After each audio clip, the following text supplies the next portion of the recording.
You see them on screen, racing across rooftops, launching through car windows, eyes locked on their target like guided missiles.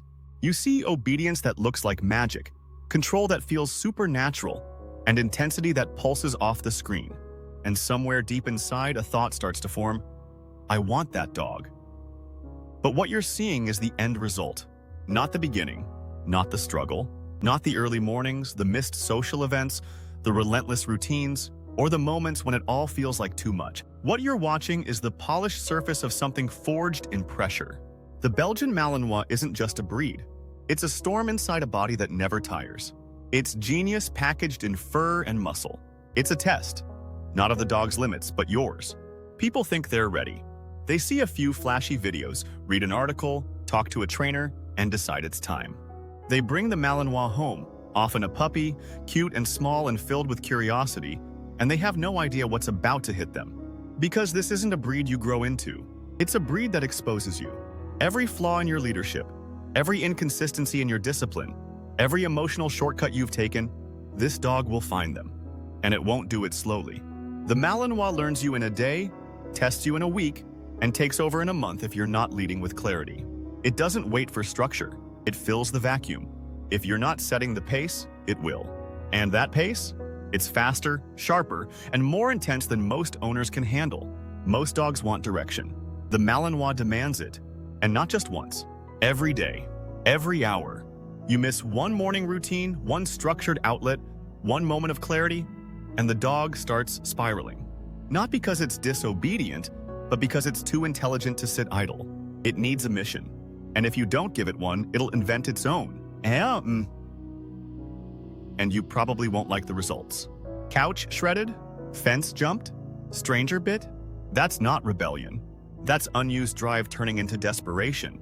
The Malinois wasn't bred for waiting around. It was bred for action, for pressure, for war. And when that energy goes unchanneled in a civilian home, it becomes overwhelming. That's why so many end up in shelters. Not because they're bad dogs, but because they were placed in the wrong hands. But let's say you get it right. Let's say you provide the structure, the calm, the mental stimulation, the physical outlets. Let's say you show up, day after day, no shortcuts, no excuses. That's when the Malinois becomes something extraordinary. It stops acting like a dog and starts acting like a shadow. It mirrors your energy. It reads your posture. It picks up your breathing patterns. You walk into a room tense, and it adjusts. You exhale in stress, and it positions itself between you and the world. This isn't just a trained dog. This is a sentient extension of your nervous system. It doesn't wait for cues, it senses them. And when the bond is built correctly, it moves not because it was told, but because it understood before you did. But that bond doesn't come cheap.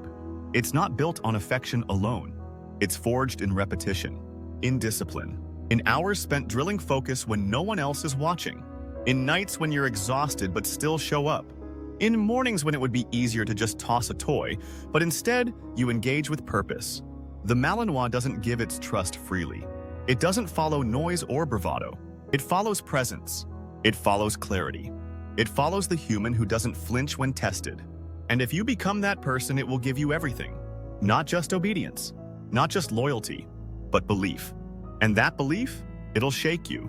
Because once you've experienced a dog that believes in you completely, it redefines your understanding of trust. Handlers in the military understand this. They don't just train Malinois, they live with them, breathe with them, build their lives around them. These aren't pets. They're partners, teammates, tools of survival and extensions of human will.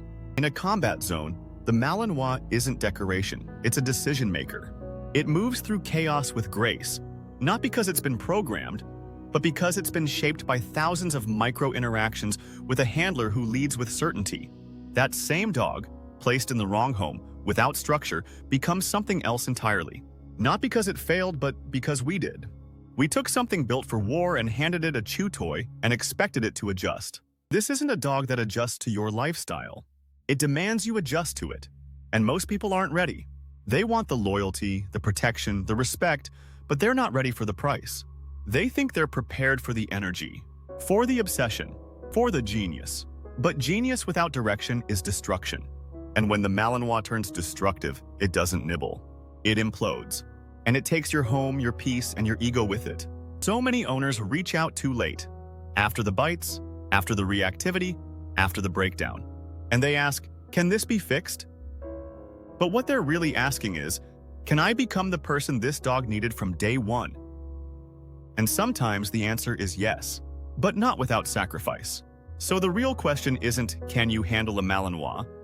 The real question is, are you willing to change for one?